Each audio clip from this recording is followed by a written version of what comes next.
Okay, I'm going to show us how to prepare your palette for oil paints, and I'm going to show you where those oil paints are. So here's the class, and you're going to look over here by the sink.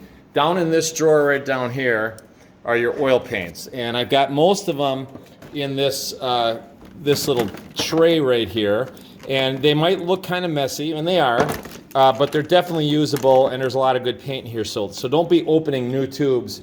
If you see some of these old tubes that look kind of crusty, they're still just fine. Now, one thing really important with the oils is just like with your toothpaste, you should, a lot of people do this, don't squeeze it from the middle, squeeze it from the bottom. So what I have here is I've got a little roller that I have in the drawer, and what you'll do is if you got a tube, like for example this one, I'm just gonna roll the bottom of this tube out so it forces the paint up to the top. What happens when you squeeze the middle of the tube, you get kinks in the tube like this. And sometimes those kinks will bust and the tube will break open, and then now you got paint coming out of the side of your tube, which is a bad thing.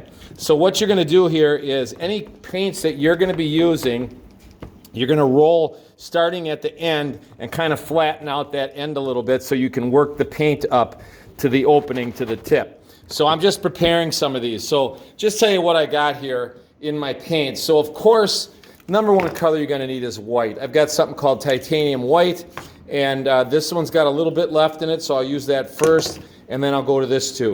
And then I have my basic colors, red, yellow. I like having a, this one is, oh, I can't see the name, but it's like kind of a sienna yellow. Of course, browns. You're gonna want a couple of different browns because those mix well with a lot of colors.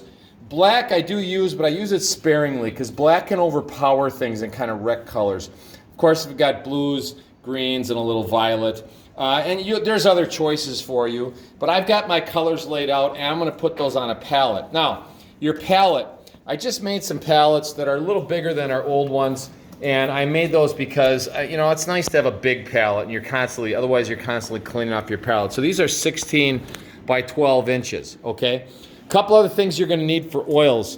You're going to need something called linseed oil. Comes in a can like this. You're going to put a little linseed oil into a little cup like this, just a little bit. And linseed oil for oil paints is what you use instead of water. Oil paints don't mix with water, even though we call these water mixable oil paints. You still can't thin the paints out with water. So linseed oil, you'll have some in a can like this. The can looks pretty crusty, but there's nothing wrong with it. And I'm just gonna pour a little bit into a cup like that. It's kind of yellowish. And you're gonna keep that with your paints.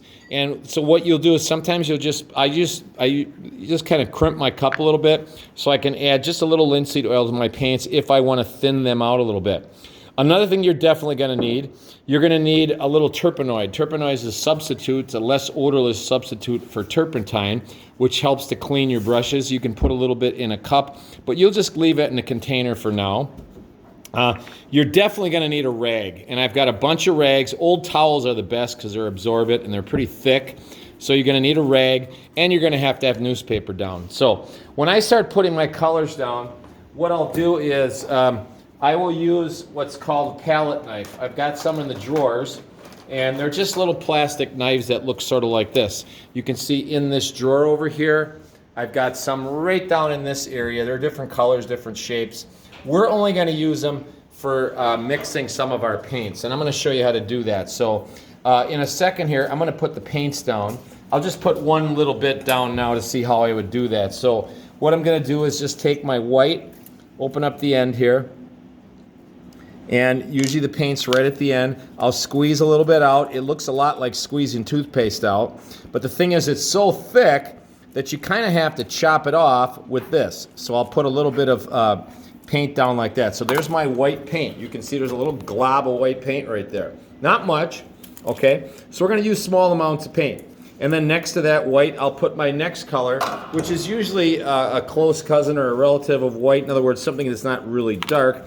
So I'm gonna go with this yellow sienna here, squeeze a little bit out of there, and I can just take and cut a little bit off of that. Sometimes it'll come off without you cutting it off, okay? Now, the other thing is, this knife is gonna start to get full of paint.